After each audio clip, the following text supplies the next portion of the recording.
Assalamualaikum warahmatullahi wabarakatuh. Halo, hai. Kembali lagi bertemu dengan saya, Bu Vita, pada pelajaran ekonomi kelas 12. Kali ini kita akan melanjutkan materi pertemuan selanjutnya, sebelumnya yaitu tentang pedas atau persamaan dasar akuntansi.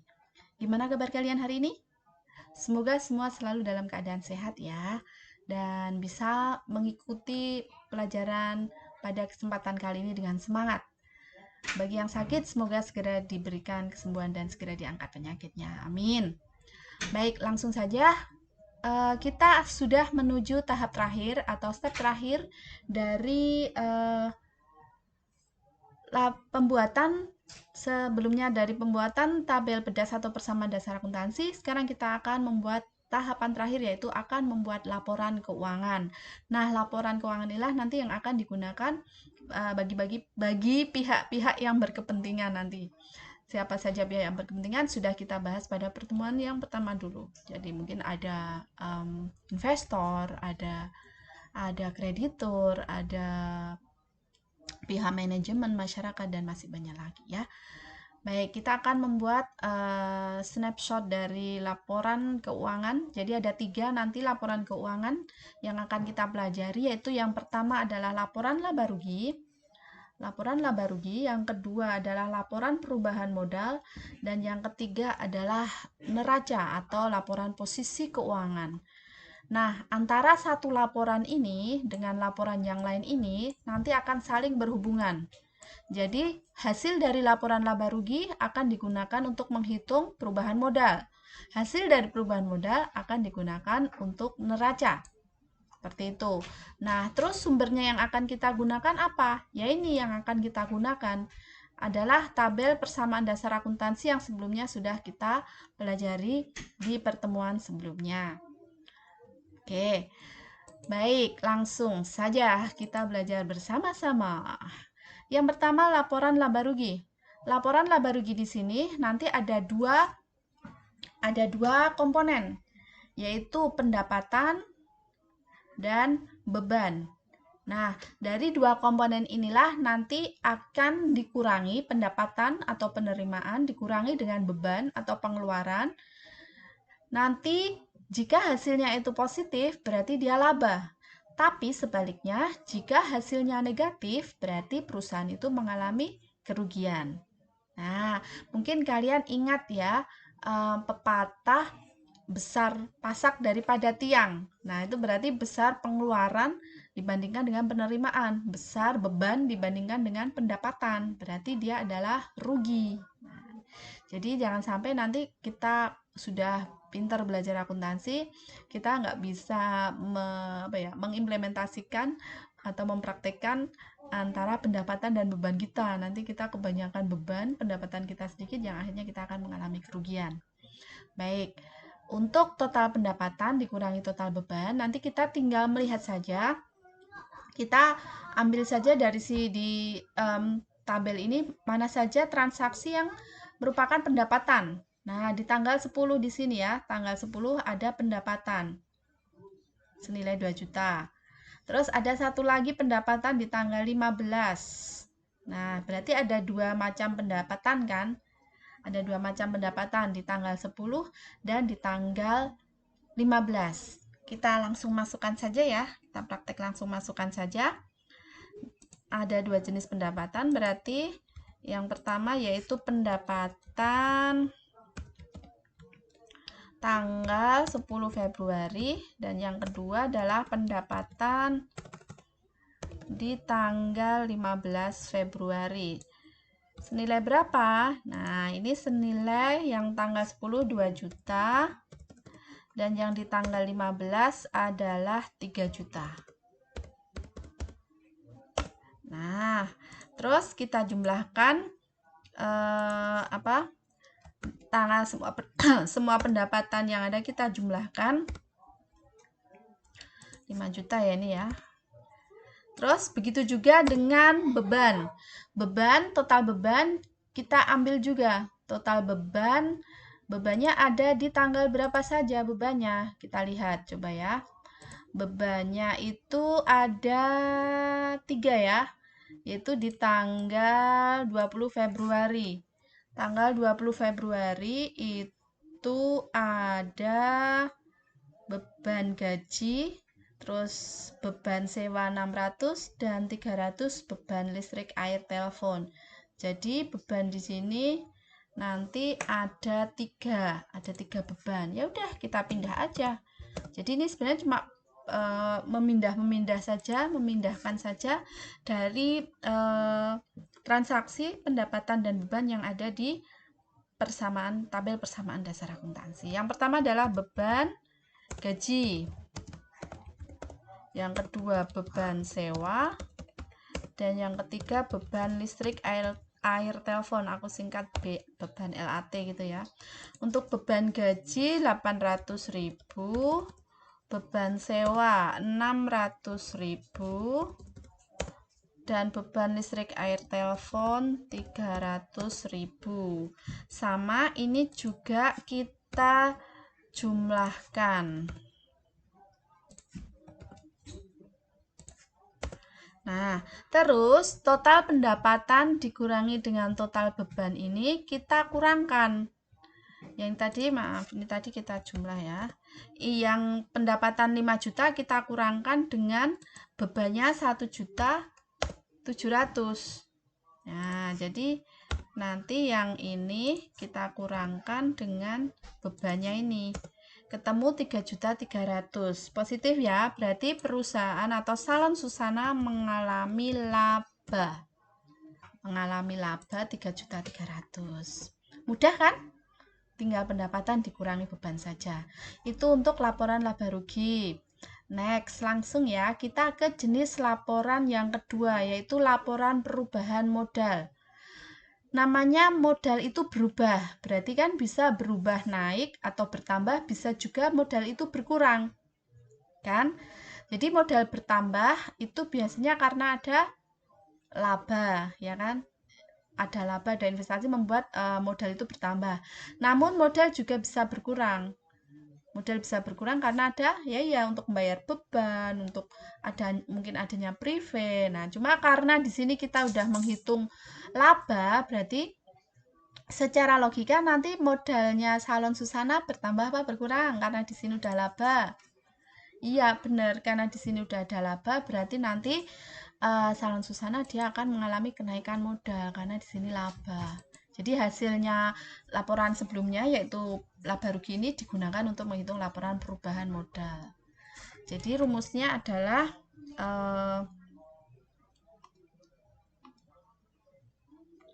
kalau yang pendapatan laba rugi tadi kan dia pendapatan dikurangi dengan beban kan. Nah, jadi jika dia hasilnya positif, dia adalah laba. Jika hasilnya negatif, dia ada rugi begitu. Nah, sekarang kalau yang laporan perubahan modal berubah ya. Berarti ini adalah modal awal ditambah dengan laba, terus dikurangi dengan prive. Dikurangi dengan prive. Nah, nanti di sini akan menjadi modal akhir. Oh, jelek ya. Aku ganti aja ya. Jadi untuk laporan perubahan modal ya ini cuma tinggal modal awalnya berapa. Maaf. Jadi modal awalnya berapa? Modal awal ditambah laba dikurangi prive. Nah, udah ini aja. Nah, itu kalau laba, Bu. Nah, kalau prive kalau rugi gimana, Bu? Kalau rugi ya sama. Modal awal kalau rugi berarti dia berkurang kan modalnya, berarti dikurangi rugi. Udah rugi di prive pula, berarti dikurangi prive. Itu kalau perusahaan itu mengalami kerugian. Nah, kan perusahaan toh tidak selamanya dia akan laba terus. Dia someday mungkin juga akan mengalami kerugian. Nah, oke. Sekarang kita akan langsung saja memasukkan ke dalam laporan perubahan modal Salon Susana. Jadi karena tadi laba berarti kita tulis saja modal awalnya ya. Modal awalnya kita lihat di sini, modal awal Salon Susana. Modal awal Salon Susana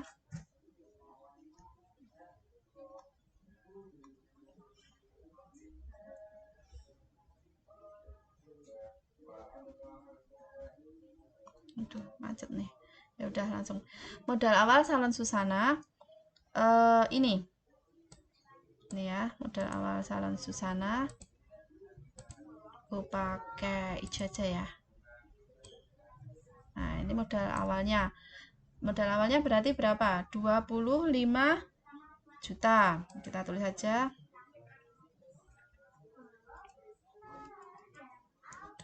25 juta tuh ya sebentar.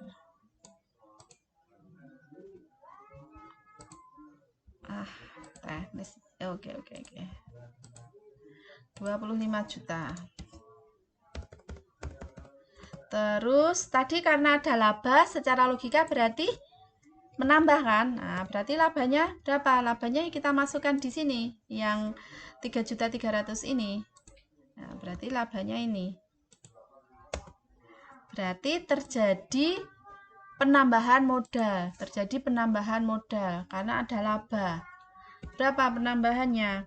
Ya tinggal ini ditambahkan dengan labanya tadi. Nah, berarti ini ada kenaikan modal. Nanti kalau dia rugi berarti ada penurunan modal. Terus ada prive enggak? Tadi kan kita mengurang dengan prive kan? Ada prive enggak di sini? Kita lihat. Oh, ada privenya di tanggal 26 Februari ini. Jadi ada 500.000 sebagai prive. Ada 500.000 sebagai prive. Berarti privenya dia akan nanti mengurang dari yang sebelumnya terjadi kenaikan modal tadi. Privenya berapa tadi? 500.000. Nah, ini kita kurangkan ini. Karena prive kan pengambilan modal atau pengambilan uang pribadi oleh pemilik, berarti nanti dia akan mengurangi labanya tadi. Nah, dikurangi prive 27.800.000. Nah, inilah modal akhir Salon Susana. Ini adalah modal akhir Salon Susana. Selesai. 27.800. Nah, kalau dilihat-lihat memang jumlah ini modal akhir ini nanti akan sama dengan jumlah modal akhir yang ada di sini. Ya, jadi cocok ini. Modal akhirnya di situ 27.800 kan? Di sini juga sama, 27.800. Oke, paham ya? Paham dong. Yang terakhir adalah neraca. Nah, neraca ini sudah snapshotan akhir dari laporan keuangan kita, karena di sini memuat modalnya berapa, utangnya berapa, dan hartanya berapa. Jadi udah ringkesan dari semuanya ini. Jadi di sini udah tertera di sini semua nanti neraca. Neraca kan timbangan ya, timbangan. Kalau timbangan berarti nanti harus balance antara aktiva sama pasiva. Nah, kita kan kemarin udah belajar aktiva pasiva. Di Salon Susana ini aktiva pasivanya kita udah bikin kemarin. Aktiva sama pasivanya harus balance seperti ini ya. Aktivanya adalah jumlah harta semuanya, mulai dari kas, piutang, perlengkapan, peralatan, kita jumlahkan menjadi 29.300.000. Inilah aktiva.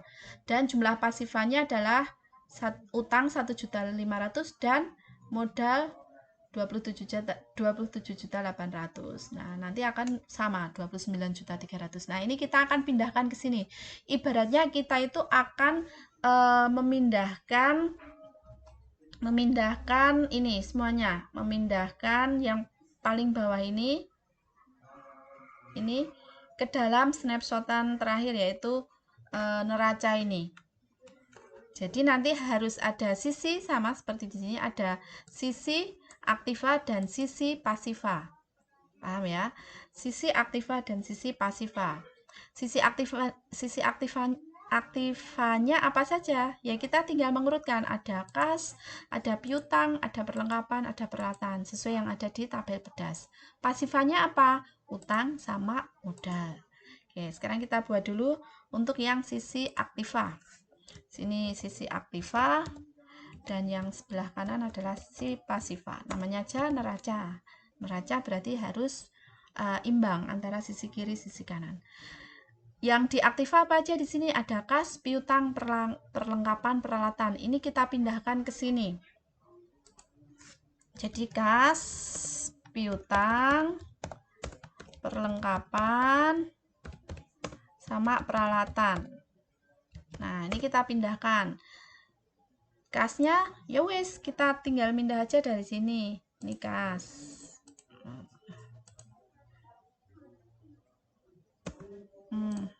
Ada ininya jadi nggak mau. Ya aku hapus-hapusin dulu. Nggak mau ngeling kalau ada ininya. Ya. Oke. Jadi kita pindahkan ya kasnya. Ini. Piutangnya ini. Perlengkapannya ini. Peralatannya ini. Wes, kita jumlahkan semuanya.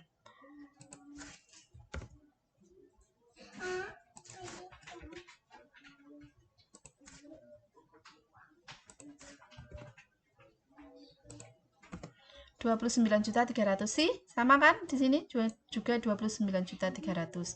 Begitu juga dengan sisi pasiva. Sisi pasivanya adalah utang sama modal. Ini kita pindahkan saja ke sini. Utang.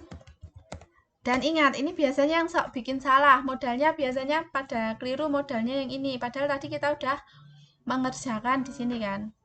Nah, modalnya adalah modal akhirnya tadi. Jangan sampai salah ya, modal akhirnya tadi. Utangnya berapa? Utangnya ini. Dan modal akhirnya sama kan ini tadi, 27.800. Ya, boleh pakai yang ini, boleh juga pakai yang ini. Bebas, sama. 27.800. Dan juga kita jumlahkan.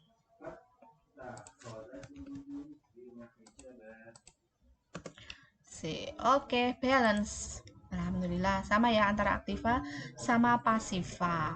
Selesai. Nah, begitu mudah bukan membuat laporan keuangan? Ya, jadi nanti kita itu intinya tinggal memindahkan saja yang ada di tabel ini. Semua yang ada di tabel. Jadi kalau tabelnya udah benar, wis mesti laporan keuangan juga benar. Dengan syarat teliti ya dalam memindahkan. Oke, begitu pelajaran kita tentang pembuatan laporan keuangan. Berarti materi kita udah selesai ya.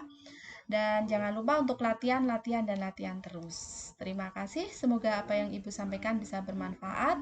Ibu Vita akhiri. Billahi taufik wal hidayah. Wassalamualaikum warahmatullahi wabarakatuh. Sampai jumpa kembali.